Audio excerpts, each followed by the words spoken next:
روشنی روشنی سب کے لیے۔ الحمدللہ رب العالمین، تمام تعریفیں اللہ بزرگ و برتر کے لیے جو ہمارا خالق، ہمارا مالک، ہمارا پالن ہار ہے۔ بے حساب لا تعداد درود و سلام مصطفیٰ کریم علیہ الصلوۃ والسلام کی ذات اقدس پر کہ آپ ہی کے طفیل کارخانہ قدرت رواں دواں ہے۔ اللہم صلی علی سیدنا و مولانا محمد وعلی آل سیدنا و مولانا محمد وبارک وسلم۔ ناظرین محترم، السلام علیکم ورحمۃ اللہ وبرکاتہ۔ میں ہوں آپ کا میزبان سمیر احمد اور آپ ملاحظہ کر رہے ہیں پروگرام روشنی سب کے لیے۔ حیرت ہے تعلیم و ترقی میں ہے پیچھے، حیرت ہے تعلیم و ترقی میں ہے پیچھے، جس قوم کا آغاز ہی اقرا سے ہوا تھا۔ جی ناظرین محترم، آج کا موضوع ہے تعلیم کی اہمیت۔ قرآن و حدیث دیکھیں، تواتر کے ساتھ مسلسل اس بات پر امفسائز کیا گیا کہ انسان بندہ مومن خاص طور پر علم حاصل کرے۔ علم ہی وہ بنیاد ہے جس پر ہمیں آج انسان اشرف المخلوقات نظر آتا ہے۔ علم وہ روشنی ہے۔ یقیناً ہمارے پروگرام کا نام روشنی سب کے لیے۔ اب سوال اٹھتا ہے، روشنی کس چیز کی؟ یہ علم کی روشنی ہے، آگہی کی روشنی ہے، شعور کی روشنی ہے۔ تو یہ ایک مسلسل مشن ARYQ TV کا ہے اور اسی سے متعلق آج کا موضوع تعلیم کی اہمیت ہے۔ اس پر آج ہم جاننے کی کوشش کریں گے کہ آیا سگنیفیکنس، امپورٹنس، اہمیت اور فضیلت تعلیم کی ہے کیا۔ اسی کے ساتھ ساتھ یہ بھی جانیں گے کہ ایک طرف ہمیں دینی علوم نظر آتے ہیں، دوسری طرف عصری علوم۔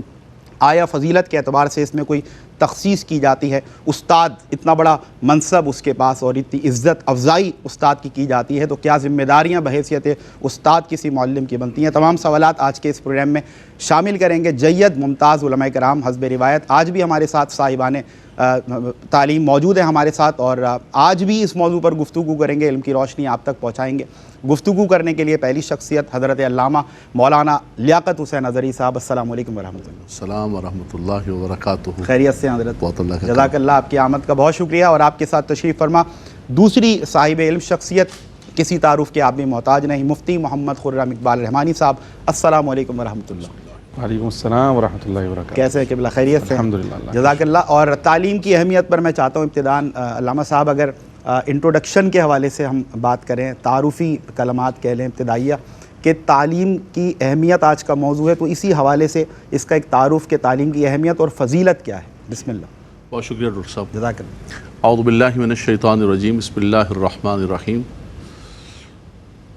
وعلم آدم الاسماء کلہا، صدق اللہ مولانا العظیم۔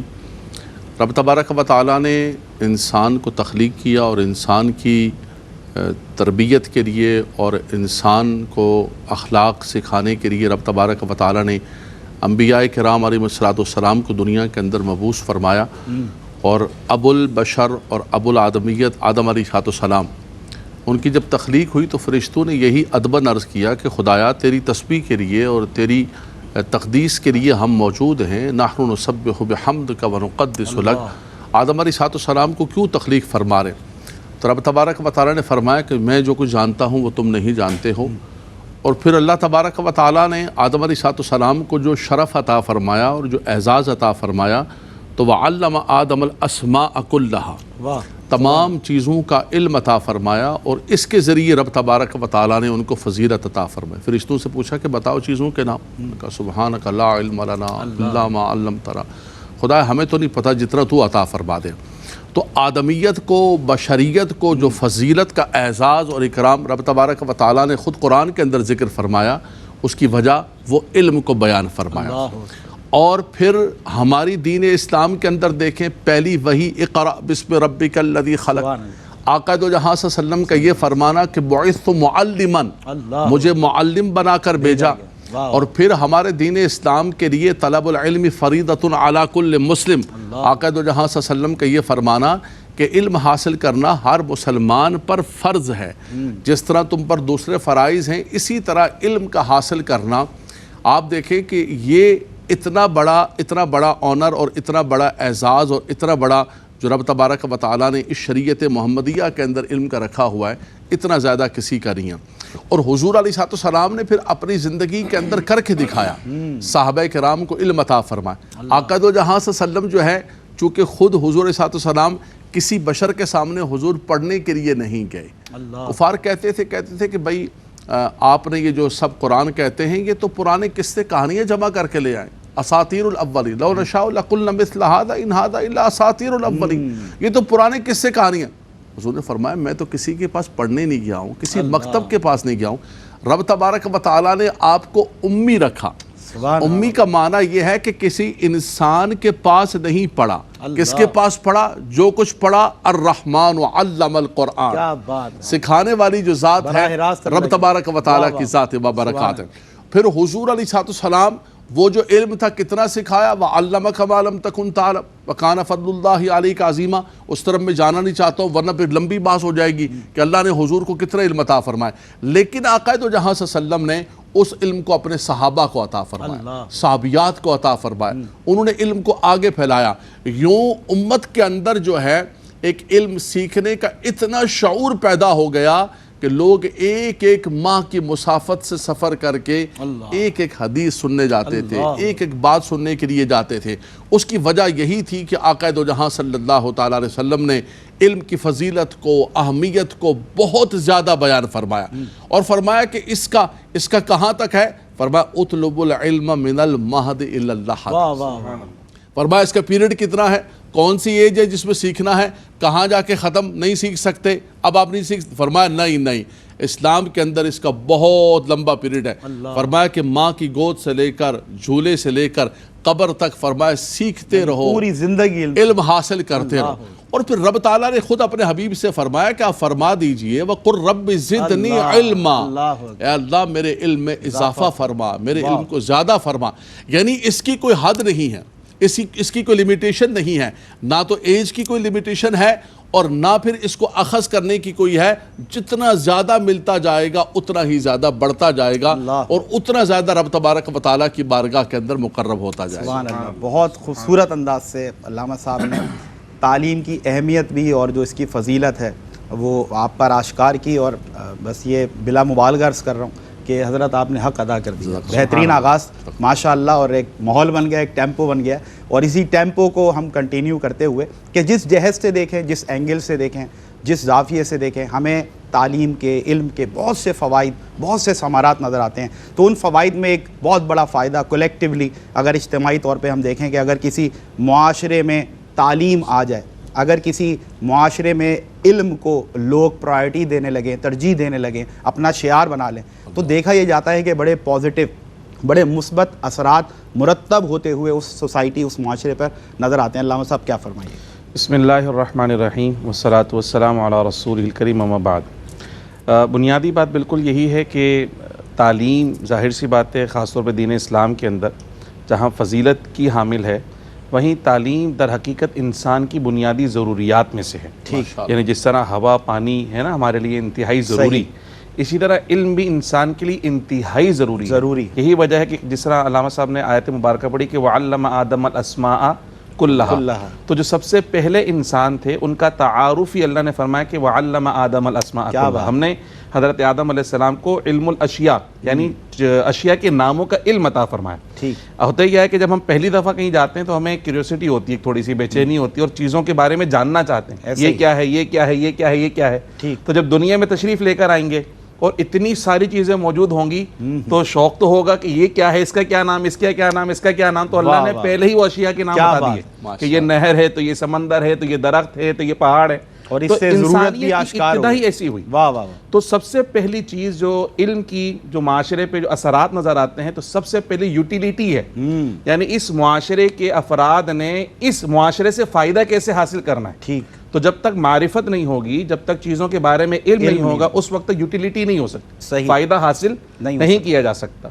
اسی طرح اللہ کریم نے فرمایا هو الذی خلق لکم ما فی الارض جمیعا, سبحان اللہ, جو کچھ زمین میں ہے وہ کس کے لیے بنا ہے, فرمایا تمہارے لیے بنایا ہے. اللہ, اب جب سب کچھ میرے لیے ہے تو میں اس کو استعمال کیسے کروں, اس کو اپنے فائدے کے لیے استعمال کیسے کر سکتا ہوں, دوسروں کے فائدے کے لیے کیسے استعمال کر سکتا ہوں, تو یہ بھی کہاں سے پتہ چلے گا, علم کے ذریعے پتہ چلے گا. پھر جو معاشرہ ہے, معاشرہ در حقیقت افراد کا مجموعہ ہوتا ہے. صحیح, اور اس معاشرے کی جو اکائی ہے وہ ایک فرد ہے, افراد سے مل کر معاشرہ بنتا ہے. صحیح.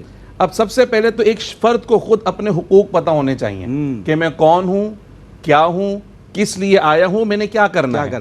تو یہ ساری چیزوں کے جواب کہاں سے ملیں گے؟ تعلیم سے ملیں گے، علم سے ملیں گے. تو سب سے پہلے خود شناسی ہوگی، اپنی آمد کا مقصد ہوگا، اس دنیا میں کرنا ہے کیا اور کیسے کرنا ہے، یہ سب کچھ سیکھیں گے. اور یہی ساری چیزیں تقسیم ہو جائیں گی معاشرے کے دیگر افراد پہ. تو پورا کا پورا معاشرہ، جب معاشرے کا ہر فرد خود شناسی پر آ جائے گا اور ہر شخص کو پتہ ہوگا میں کیوں ہوں، کیا ہوں، کیسے اور کیوں آیا ہوں، تو پھر پورا کا پورا معاشرہ خدا شناسی کی طرف چلا جائے گا. خود شناسی سے خدا شناسی کا سفر ہوگا. پھر اس کے بعد جیسے کہ مجھے کرنا کیا ہے، تو یہ بھی کیسے پتہ چلے گا؟ علم کے ذریعے پتہ چلے گا کہ مجھے کرنا کیا ہے، کون سی زندگی کے کون سے حصے میں کون سی چیز میں فرض ہے، کون سا واجب ہے، کیا حلال ہے، کیا حرام ہے، سارا کا سارا علم سے تعلق رکھتا ہے. پھر جب ہم ساتھ مل کر رہتے ہیں تو ہمارے اوپر ایک دوسرے کے حقوق متعلق ہو جاتے ہیں. کچھ چیزیں ایسی ہیں جو مجھے آپ کے لیے کرنا ضروری ہیں، کچھ آپ کو میرے لیے کرنا ضروری ہیں. خواہ وہ معاشرے کے اندر ہمارا آئلی نظام ہو یا اجتماعی نظام ہو یا سیاسی نظام ہو، معاشی نظام ہو، معاشرتی نظام، کچھ بھی ہو، ان تمام چیزوں میں حقوق کا تعین کیسے ہوگا؟ علم کے ذریعے ہوگا. حقوق کی ادائیگی کے ذرائع کیسے پتہ چلیں گے؟ علم کے ذریعے پتہ چلیں گے. پھر جو انسان ہے، انسان کی جان کی حفاظت، مال کی حفاظت، صحت کی حفاظت، عزت کی حفاظت، یہ کن ذرائع سے ہو سکتی ہے؟ علم کے ذریعے ہو سکتی ہے. تو آپ یوں سمجھے، سے میں نے عرض کی نا ابتدا میں، جیسے ہوا ہمارے لیے ضروری ہے زندگی گزارنے کے لیے، اسی طرح ایک مفید، با اثر، پروقار شہری اور معاشرے کا پروقار فرد بننے کے لیے علم ضروری ہے. تو جس معاشرے سے علم کو نکال دیا جائے، وہاں سے امن، سکون، خدا شناسی، خود شناسی، سب کچھ ختم، برباد ہو جاتا ہے. جس طرح دن جو ہے وہ رات کی اہمیت کو بتاتا ہے یا رات دن کی اہمیت کو بتاتی ہے، اسی طرح علم سے عاری معاشرے کو اگر سمجھنا ہو تو سب سے بہترین مثال جو معلوم تاریخ میں جو ہم تک مستند ذریعے سے پہنچی، وہ رسول اللہ صلی اللہ علیہ وسلم کی بعثت سے پہلے کا مکہ تھا، عرب. کہ حضور کی بعثت جب نہ ہوئی تھی تو اس وقت ان میں کیا حالات تھے، کس طرح ان کے اندر سماجی غلطیاں تھیں، کون سی معاشی غلطیاں، کون سی معاشرتی غلطیاں، کس طرح وہ خدا کی توحید سے دور ہوئے تھے، کس طرح راہزنی پر، اور جو گناہ تھے ان کو فخریہ کیا کرتے تھے، بیٹیوں کو زندہ درگور کر دیا کرتے تھے، کسی کو کوئی میراث کا حق نہیں تھا. تو یہ وہ سارا معاشرہ ہے جس کے پاس علم نہیں تھا. اور پھر اللہ نے کرم فرمایا، رحمت للعالمین کو مبعوث فرمایا، اور وہ خود فرما رہے انما بعثت معلما. پھر جب وہ معلم بن کر آئے تو پھر وہی معاشرہ جو کل تک دوسروں کی گردنیں اتارا کرتا تھا، اب وہ دوسروں کے حقوق کا محافظ بن گیا. پھر وہاں بچی کی عزت بھی محفوظ ہے، وہاں جان بھی محفوظ ہے، مال بھی محفوظ ہے. نہ صرف محفوظ ہیں بلکہ ایک دوسرے کے لیے باوقار، پر اثر اور محافظ ہونے کا اہتمام کیا جا رہا ہے. تو یہ جو کیفیت ہے یہ پورے سوسائٹی کے اندر، یعنی آئیڈیل سوسائٹی ہمیں کہاں نظر آئی؟ مدینہ منورہ میں. تو وہ بھی ہم دیکھ لیں کہ جب ہم دونوں کا تقابل کریں گے تو ہمیں نظر آ جائے گا کہ علم کے بغیر جو معاشرہ ہے وہاں اندھیرا ہی اندھیرا ہے، اور جہاں علم آ جاتا ہے تو پھر ہر جگہ اجالا ہی اجالا ہو جاتا ہے. کیا بات ہے. اور میں آپ کی اجازت سے جو آپ نے گفتگو کی تو بحیثیت طفل مکتب یہ عرض کر سکتا ہوں آپ سے کہ خود شناسی سے اور خدا شناسی کا جو سفر ہے یہ علم کی سواری کے بغیر ممکن نہیں ہے. ایک بہت اہم سوال ہے، بریک کے بعد شامل کریں گے، ہمارے ساتھ رہیے گا. See you right after this short break. جی ویلکم بیک ناظرین، بریک کے بعد آپ کا خیر مقدم ہے. پروگرام روشنی سب کے لیے، اور آج کا موضوع ہے تعلیم کی اہمیت. دو اہم سوالات اس حوالے سے آپ کی خدمت میں پیش کیے گئے دونوں علماء کرام کی، اور ماشاءاللہ سیر حاصل گفتگو دونوں ہی علماء حضرات کی جانب سے. اور تیسرا سوال بڑا اہم ہے آج کے موضوع کے حوالے سے. علامہ صاحب، ایک طرف کوئی ڈاکٹر بن رہا ہے، میڈیکل سائنسز پڑھ رہا ہے، انجینئر بن رہا ہے، انجینئرنگ پڑھ رہا ہے. میڈیکل سائنسز ہوں، انجینئرنگ ڈپارٹمنٹ ہو، دیگر جتنے شعبہ جات ہوں، بیولوجی ہو، کیمسٹری ہو، ایسٹرونومی ہو، یہ تمام علوم کا حصول جو ہے یہ دنیاوی اعتبار سے سمجھا جاتا ہے. مٹیریلسٹک اپروچ بھی اس کے اندر ہوتی ہے. لیکن دوسری طرف ہم دیکھتے ہیں کہ قرآن کا علم، حدیث کا علم، اور جو پیورلی ہم کہہ سکتے ہیں کہ ریلیجیسلی اپنے آپ کو کنیکٹ کرتا ہے ان علوم کے ساتھ جو علوم دینیہ کہلاتے ہیں. تو فضیلت کے اعتبار سے اب دونوں ہی جو طرح کے لوگ ہیں وہ علم حاصل کر رہے ہیں، لیکن کیا فضیلت کے اعتبار سے دونوں ہی جو علم ہیں، چاہے وہ دینی علم ہو چاہے وہ عصری یا دنیاوی علم ہو، کوئی تخصیص ہے سر اس میں؟ لیکن بات یہ ہے کہ اصل یہ ہے، علامہ صاحب نے بہت خوبصورت بڑی جاندار قسم کی گفتگو فرمائی ہمارے فاضل نوجوان نے.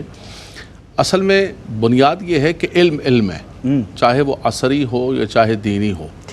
اور علم کی اہمیت کا کوئی انکار نہیں کر سکتا، اور قوموں کی جو ترقی اور قوموں کے جو زوال کی بنیاد ہے وہ علم ہے.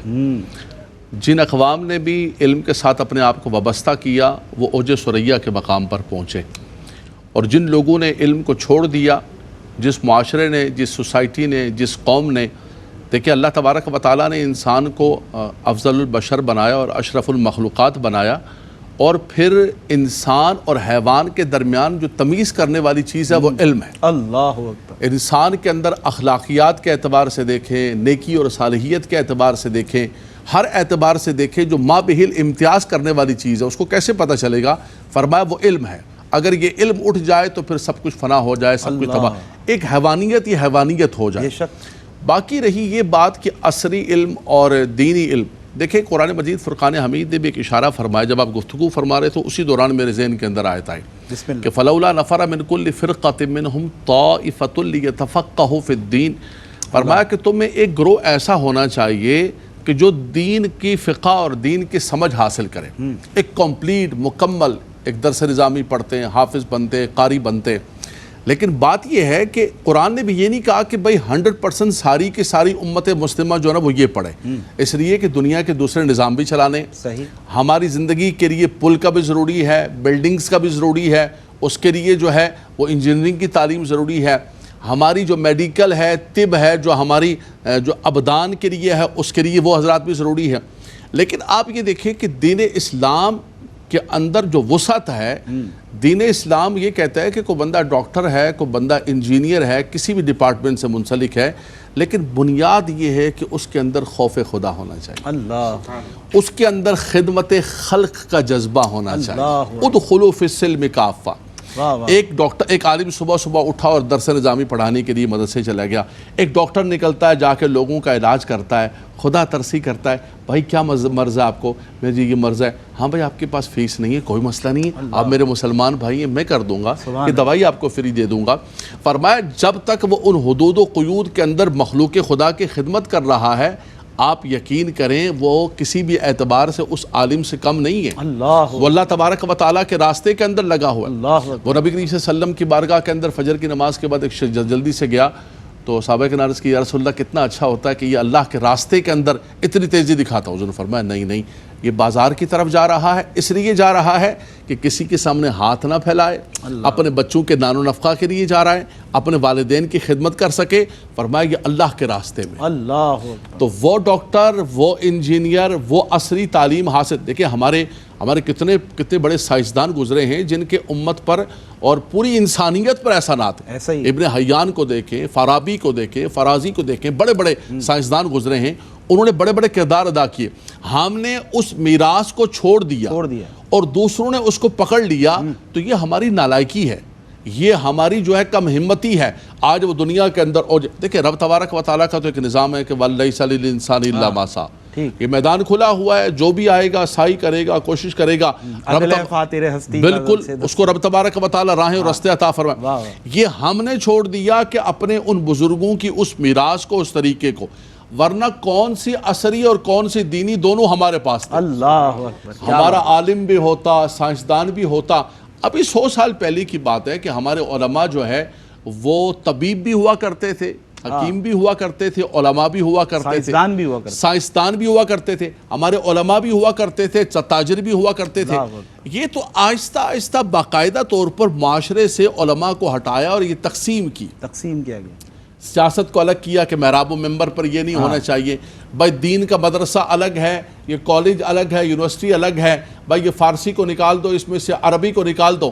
پہلے تو ایسا کچھ نہیں تھا، وہیں پر عصری بھی پڑھائی جاتی، وہیں پر جو ہے دین بھی پڑھایا جاتا، وہیں پر سب کچھ پڑھایا جاتا، اور ایک انسان مکمل و کامل بن کے نکلتا تھا۔ لیکن میں عرض کروں گا یہ اپنے ذہن کے اندر رکھیے گا کہ کچھ بھی ہے جو وہ تعلیم جو انسان کو اللہ کا مقرب بناتی ہے، اور وہ تعلیم جو قرآن اور حدیث کی تعلیم، ایک شخص ہے وہ ڈاکٹر تو ہے، انجینئر تو ہے، لیکن اس کے دل کے اندر نہ مخلوق خدا کا جذبہ ہے، نہ اس کے دل کے اندر آخرت کی فکر ہے، خدا کا خوف ہے، نہ اس کے دل کے اندر کوئی جذبہ ہے، اس کو یہ بھی پتہ نہیں ہے کہ میرے باپ بیٹے کو ڈاکٹر تو بنا دیا لیکن آج باپ کے سامنے میت پڑی ہوئی ہے تو اس کو جنازہ پڑھنا بھی نہیں آتا. اللہ اکبر اللہ. اس بوڑھے باپ نے محنت کر کر کے اس کو ڈاکٹر تو بنا دیا لیکن بابا جی اس کو آپ دعا بھی سکھا دیتے کہ بیٹا میں مر جاؤں تو میرا جنازہ تم نے ایسے پڑھنا ہے. اور ایسے کئی واقعات ہوئے, وہ کھڑے ہو کے دیکھ رہے ہیں کہ ہم نے کرنا کیا ہے. اسلام نے جو پیکج دیا ہے کہ ادخلوا فی السلم کافہ, کیا بات. فرمایا عصری ہو یا دینی ہو سب کو ملا کے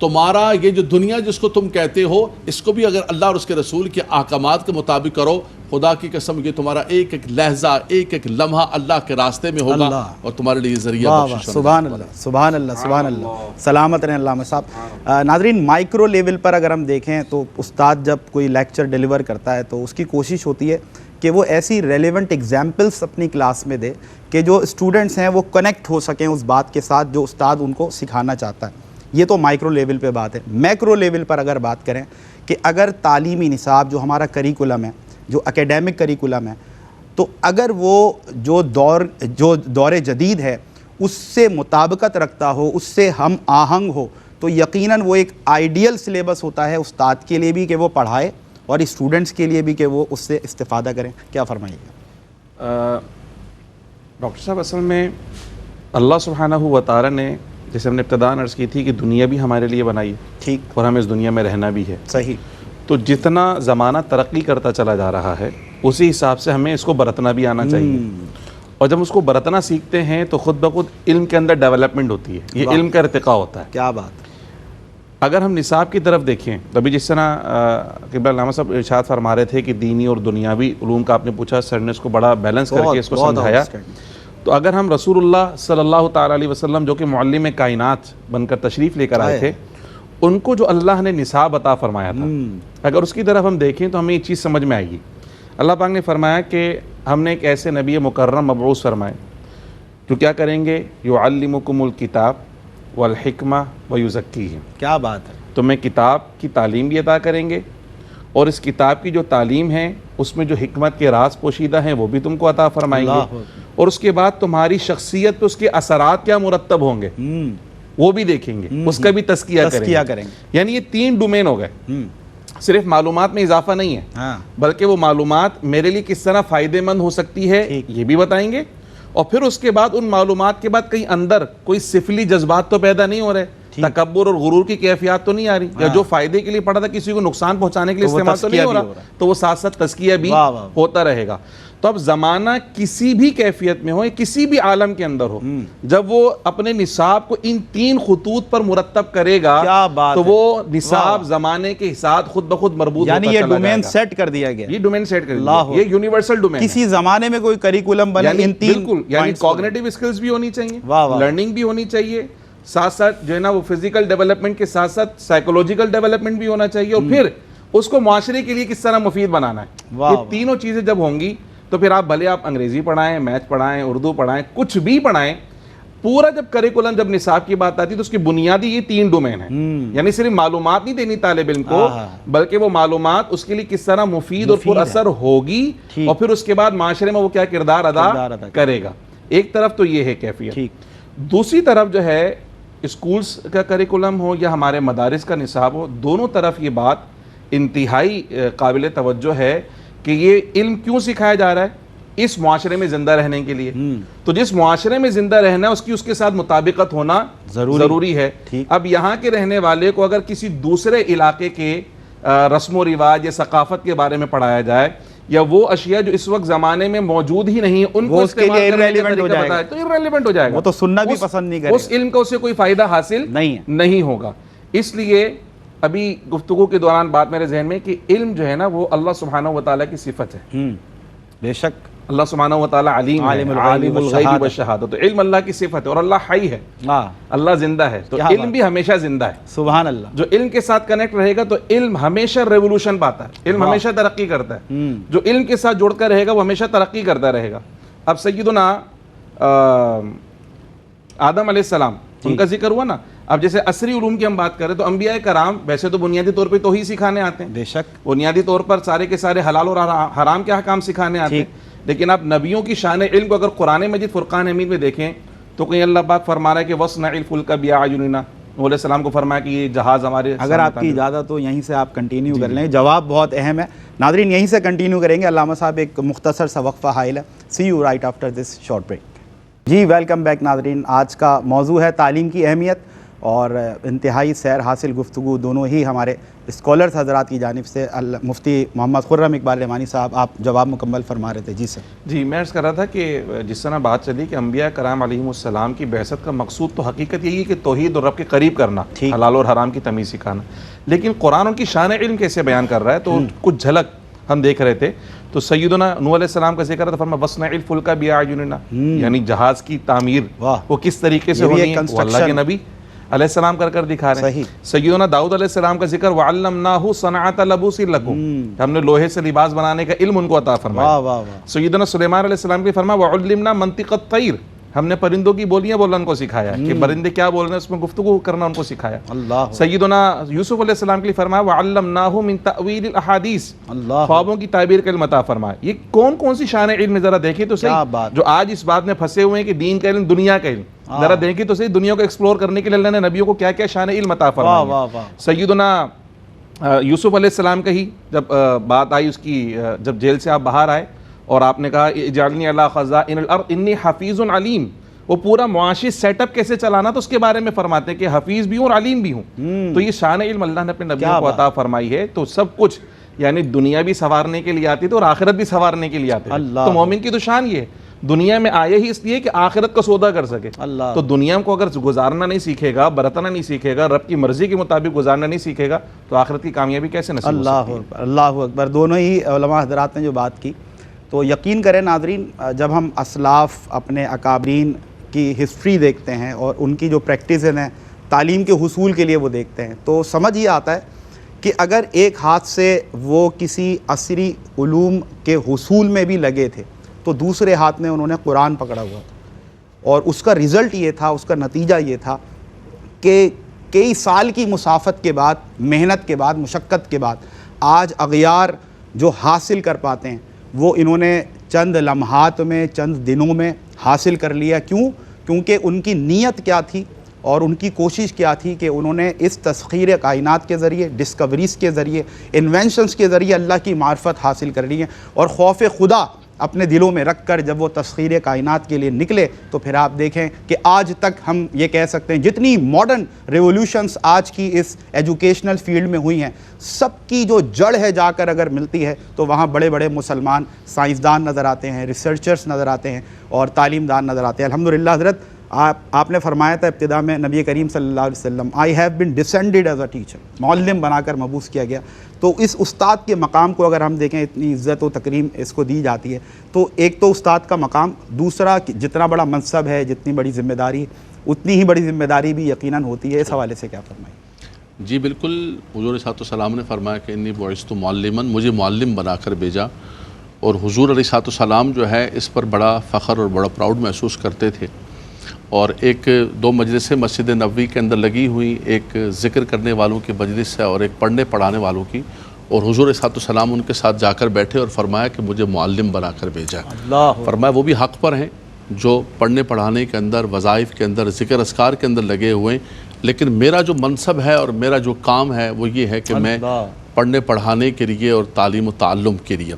فرمایا تم میں بھی ایسا ہونا چاہیے کہ خیرکم من تعلم القرآن وعلمہ. کیا بات ہے بھائی، سبحان. فرمایا یا تو تم جو ہے قرآن کو سیکھ لو، سمجھ لو، متعلم بن جاؤ، اور اگر تم سیکھ چکی ہو تو پھر معلم بن جاؤ. واہ واہ واہ. فرمایا یا تو اس کو سیکھ لو، اس کے لیے کردار ادا کرو.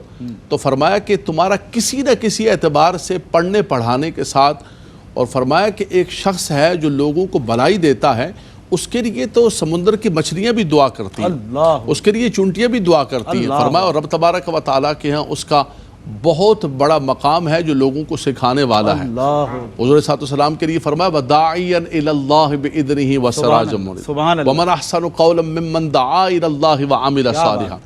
تو کوئی بھی شخص ہے جو استاد ہے، معلم ہے، اس کا بڑا مرتبہ اور بڑا مقام ہے. لیکن جیسے آپ نے فرمایا کہ جس کا جتنا زیادہ مقام ہوتا ہے اس کی ذمہ داریاں بھی اتنی زیادہ ہوتی ہیں.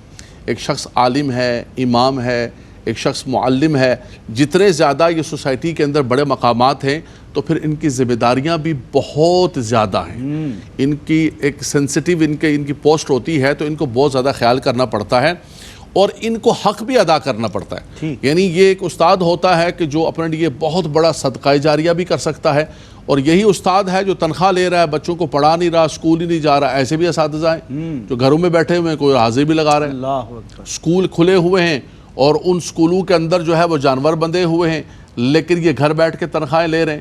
تو یہ رب تبارک و تعالیٰ کی بارگاہ کے اندر ایک دوہرا جرم ہے. ایک تو حرام لے رہے ہو اور دوسرا یہ کہ پوری نسلوں کو تم تباہ و برباد کر رہے ہو. اللہ اکبر.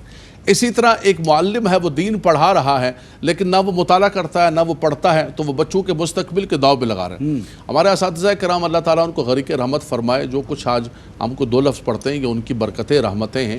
وہ آپ یقین کریں کہ عبادت سمجھ کے پڑھاتے تھے. اللہ، عبادت سمجھ کے پڑھاتے تھے اور اتنی شفقت و محبت و محنت کے ساتھ پڑھاتے تھے جیسے کہ وہ اپنی اولاد کو پڑھا رہے ہیں، اپنے بچوں کو پڑھا رہے ہیں. یہ اس کی برکتیں ہیں آج جو آگے سلسلہ جاری و ساری ہے. تو اسی طرح سوسائٹی کے اندر یہ بھی ایک لازم دیکھیں ماشاءاللہ آپ جیسے ہیرے تیار ہوئے، خدا کا لاکھ لاکھ شکر. ماشاءاللہ یہ سب ہمارے اساتذہ کی برکت ہے جو حیات ہیں. اللہ ان کو لمبی زندگی دے، جو فوت ہو کے غریق رحمت فرمائے. لیکن دوسرا پہلو ایک میں یہ بھی عرض کروں گا کہ ہماری سوسائٹی کے اندر آپ یہ دیکھیں کہ تھوڑا سا معافی چاہتے ہوئے، جنہیں تو نے سمجھا میری بے وفائیاں وہ میری زندگی کی مجبوریاں تھیں. کچھ کبھی کچھ بولنا بھی پڑتا ہے.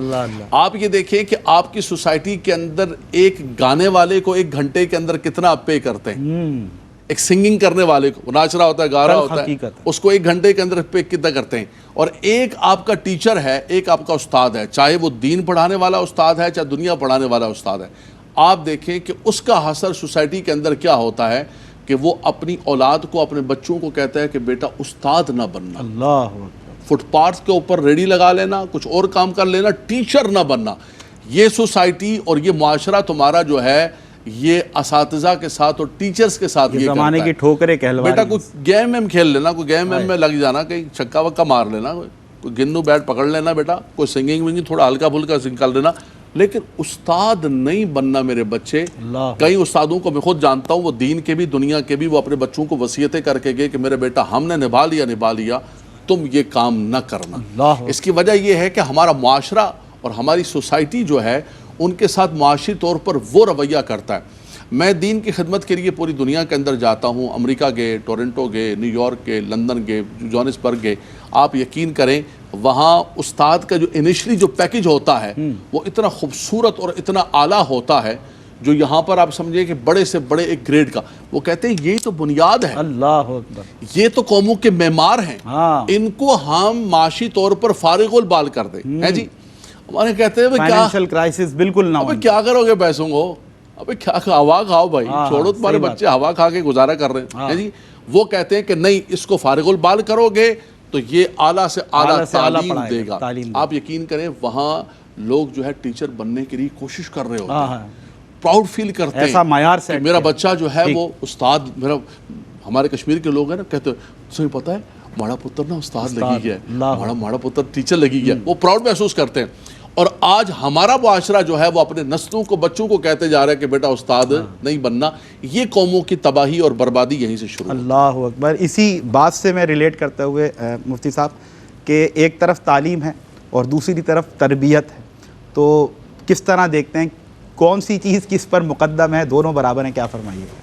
سر جی بات یہ ہے کہ تعلیم اور تربیت یہ تو لازم و ملزوم ہے. ٹھیک، تعلیم کے بعد اگر اس کا امپیکٹ، اس کا اثر تربیت کی صورت میں ظاہر نہ ہو رہا ہو تو ایسی تعلیم کو تعلیم کہا ہی نہیں جا سکتا. معلومات تو ہو سکتی ہیں وہ، ٹھیک، لیکن تعلیم نہیں ہو سکتی. کیونکہ تعلیم کا اثر کیا ہوگا؟ جیسے میں نے پہلے عرض کی تھی کہ یعلمہم الکتاب کے بعد حکمت اور تزکیہ ہوگا. اگر استفادہ ہی نہیں ہو رہا، یوٹیلیٹی ہی نہیں ہے جیسے آپ نے فرمایا، تو تب تو تعلیم ہے وہ، وگرنہ معلومات ہے فقط. تو اس کانسیپٹ کو کلیئر کرنا پڑے گا.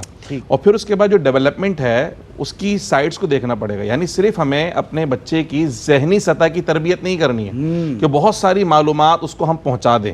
اگر ہم اس کو ایک مثال کے ذریعے سمجھنا چاہیں کہ ایک بچہ ہے جس کو کمپیوٹر کی آپ نے پوری کتاب زبان کروا دی لیکن اسے کمپیوٹر آپریٹ کرنا نہیں آ رہا, اسے یہی نہیں پتا کہ پریکٹیکلی یہ سی پی یو ہے, یہ کی بورڈ ہے, یا یہ پروسیسنگ سسٹم ہے, کس طریقے سے رن ہوتا ہے, آپریٹ ہوتا ہے. تو فائدہ ہے کہ اس کتاب کو یاد کروانے کا. تو جو استعمال کرنا در حقیقت وہ بھی تربیت ہے. پھر اس کے اندر کیا استعمال کرنا ہے یہ بھی تربیت ہے, یہ بھی تربیت ہے, صرف استعمال کرنا ہے نہیں. تو تعلیم کا بنیادی مقصد ہی تربیت ہے. اگر تربیت نہ ہو رہی ہو تو پھر تعلیم کا کوئی فائدہ نہیں. اس لیے مقدم کیا ہے, دیکھیں جب تک علم نہ ہو تربیت نہیں ہو سکتی, ایسا ہی یہ بھی لازم ہے. تو پہلے علم ہی ہے, اس لیے پہلے اللہ نے فرمایا یعلمکم الکتاب وعلم آدم الاسماء. پہلے علم ہے, علم کا جو اثر ہے وہ تربیت کی صورت میں نظر آتا ہے. اب یہ معلم کے اوپر ہوتا ہے, جس طرح ابھی گفتگو ساری چل رہی ہے, اور اس کے لیے بہترین جو مثال ہے رسول کریم صلی اللہ علیہ وسلم کی ذات گرامی ہے کہ سرکار علیہ الصلوۃ والسلام کو جو پڑھانے کے لیے افراد ملے تھے وہ کوئی جونیئر کلاس نہیں تھی, کوئی چھوٹے چھوٹے بچے نہیں ملے تھے حضور کہ پرائمری کی کلاس ہے, پری پرائمری کی. ان میں 50 سالہ بھی تھے, 25 سالہ بھی تھے, 35 سال بھی تھے, شادی شدہ بھی تھے, غیر شادی شدہ بھی, امیر بھی تھے اور غریب بھی, اور غلام بھی اس کے اندر موجود تھے. اب بتائیں سب کی ذہنی سطح مختلف ہوتی ہے, آپ بخوبی جانتے ہیں اس بات کو. جب ذہنی سطح مختلف ہو تو ان سب کو یکساں نصاب پڑھانا یہ ممکن نہیں ہوتا. لیکن رسول اللہ صلی اللہ علیہ وسلم نے یہ بھی کر دکھایا. میرے حضور کا کمال ہے, یہ سرکار کا کمال ہے کہ سرکار نے یکساں سب کو پڑھایا, اور نہ صرف پڑھایا بلکہ پیارے آقا صلی اللہ علیہ وسلم نے اس پر عمل کرنا بھی سکھایا. اور عمل کرنا کیسے سکھایا, فرمایا پہلے مجھے دیکھو. سرکار خود اس پر عمل کرنے والے بنے, اور حضور علیہ الصلوۃ والسلام کی شخصیت سے وہ اثر پذیری ان صحابہ کے اندر منتقل ہوئی. یہ تھا وہ تربیت کا جزء کہ سرکار نے سچ بولنے کا حکم بعد میں دیا, سچ بولنا بعد میں سکھایا, پہلے خود صادق اور امین ہو کر مشہور ہوئے. جس معاشرے میں کوئی سچ نہیں بولتا تھا اس میں صادق آپ کو کہا جاتا تھا. جہاں اپنے سگوں کے پاس امانت رکھواتے ہوئے بندہ خوف محسوس کرتا تھا وہاں امانتیں آپ کے پاس رکھوائی جاتی تھی. اس سوسائٹی میں تو صادق اور امین یہ تربیت کا اثر ہے نا. تو حضور پہلے خود صادق اور امین ہوئے, پھر آپ کے صحابہ بھی آپ کے نقش قدم پر چلتے ہوئے صادق اور امین مشہور ہوئے. تو تعلیم اور تربیت دونوں لازم و ملزوم ہیں, کسی ایک کو بھی اگر چھوڑا جائے تو اس کا اثر موجود نہیں ہوگا. علامہ صاحب بہت بہت شکریہ آپ کا, جزاک اللہ. سو نائس آف یو مفتی صاحب, جزاک اللہ, سو نائس آف یو. اور یقیناً بہت سیر حاصل گفتگو, بس جاتے جاتے یہی پیغام ہے اس ایوان سے کہ اپنے آپ کو کسی طور ہم تعلیم سے جوڑ لیں, علم سے جوڑ لیں. آج اگر معاشرے میں جتنا بگاڑ ہے اس کا ایک حل ہے کہ قرآن و حدیث کے مطابق ہم انفرادی طور پر بھی اجتماعی طور پر بھی ایک قوم بن کر اپنے آپ کو تعلیم و تعلم کے ساتھ اپنا رشتہ مضبوط کر لیں. تو آپ دیکھیں انشاءاللہ بہت جلد وہ دور واپس آئے گا جس کی آج مثالیں پیش کی گئیں. اس پروگرام روشنی سب کے لیے سے اپنے میزبان سمیر احمد کو دیجیے اجازت. السلام علیکم ورحمۃ اللہ وبرکاتہ. روشنی سب کے لیے, روشنی روشنی سب کے لیے, روشنی روشنی سب کے لیے, روشنی روشنی سب کے لیے, روشنی روشنی سب کے لیے.